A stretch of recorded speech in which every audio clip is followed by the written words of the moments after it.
आगे इस जर्नी में एल्फ्रेड नोबल ने अपने इन्वेंशन बैलिस्टाइड को इटली को बेच दिया था। इस रीजन से एल्फ्रेड पेरिस चले गए क्योंकि उन पर विश्वासघात का आरोप लगाया गया था। एल्फ्रेड को हमेशा पेरिस पसंद था। वहां उन्होंने खूबसूरत हवेली खरीदी और 20 साल तक वहीं पर बसे रहे। उनके घर को माई नेस्ट कहा जाता था।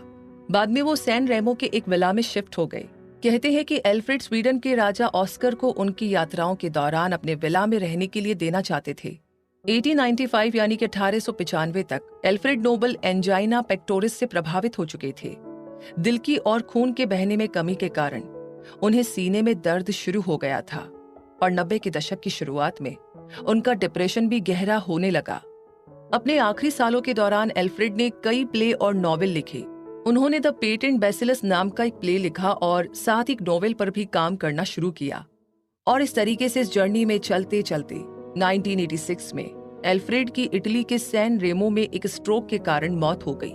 उन्हें लकवा मार गया था और दोपहर 2 बजे उनकी मौत हो गई। उनका अंतिम संस्कार बहुत ही साधारण तरीके से किया गया। स्वीडन के स्टॉकहोम में बड़े तरीके से उनका अंतिम संस्कार किया गया। एल्फ्रेड को स्टॉकहोम में नोरा बिग्रवेनिंग्सप्लात्सेन में दफनाया गया। एल्फ्रेड का विला बेच दिया गया और उसे कल्चरल और साइंटिफिक कामों के लिए इस्तेमाल किया जाता है।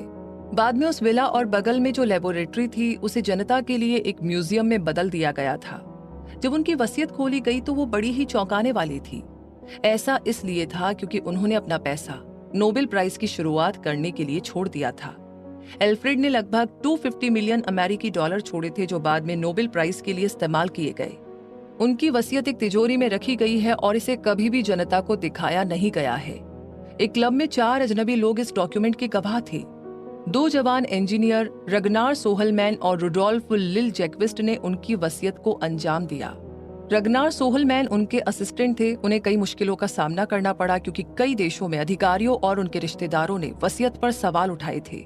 उनके भतीजे और भतीजी उनकी प्रॉपर्टी के वारिस बनना चाहते थे। बहुत सारे स्वीडिश लोग भी नाराज थे क्योंकि नोबेल प्राइज को सभी देशों के लिए रखा गया था।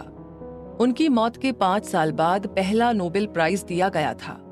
नोबेल म्यूजियम नाम का एक म्यूजियम 2001 में स्वीडन में बनाया गया था। उस म्यूजियम में अलग अलग एग्जीबिशन लगाए जाते हैं। और इस तरीके से ये था एल्फ्रेड नोबल का सफर।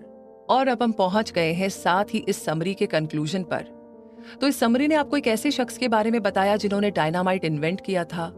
आपने एल्फ्रेड नोबल के निजी जीवन और इंजीनियरिंग में उनकी दिलचस्पी के बारे में जाना। आपको उनके इन्वेंशंस और उनके सभी पेटेंट के बारे में भी पता चला। इस समरी में अलग अलग फील्ड में एक्सीलेंस के लिए दिए जाने वाले सबसे बड़े प्राइज नोबेल प्राइज की शुरुआत के बारे में आपने जाना।